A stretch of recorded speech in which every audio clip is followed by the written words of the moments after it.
জানেন আমি বাংলাদেশের 3টি প্রতিষ্ঠানের ডিলারশিপ নিয়ে কাজ করতেছি এবং অনেক মাস কাজ করছি আসলে। তো কেন আমি হঠাৎ করে বাংলাদেশের কোম্পানিগুলোর ডিলারশিপ ব্যবসা ছেড়ে দিচ্ছি, সেই বিষয়গুলো আপনাকে ক্লিয়ার করতেছি, যেগুলো প্র্যাকটিক্যাল অভিজ্ঞতা, যেগুলো আমার সাথে ঘটছে সেগুলো আমি শেয়ার করতেছি। এখানে কোনো ফ্যান্সি কোনো কথা নেই, কোনো নাটক নাই, যেগুলো প্র্যাকটিক্যাল ঘটছে সেই বিষয়গুলো আমি শেয়ার করতেছি।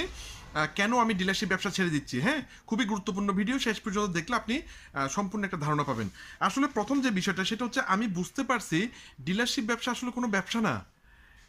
প্রথম বিষয়টা হচ্ছে ডিলারশিপ ব্যবসাকে আমি যদি ব্যবসা বলি তাহলে ভুল হবে, এটা কোনো ব্যবসা না। কারণ ব্যবসার যে সংজ্ঞা ওয়ার্ল্ড ওয়াইড, পৃথিবীর বিখ্যাত বিজনেসম্যানরা যে ধরনের ব্যবসা তৈরি করে, ডিলারশিপ ব্যবসা আসলে সেই ধরনের না।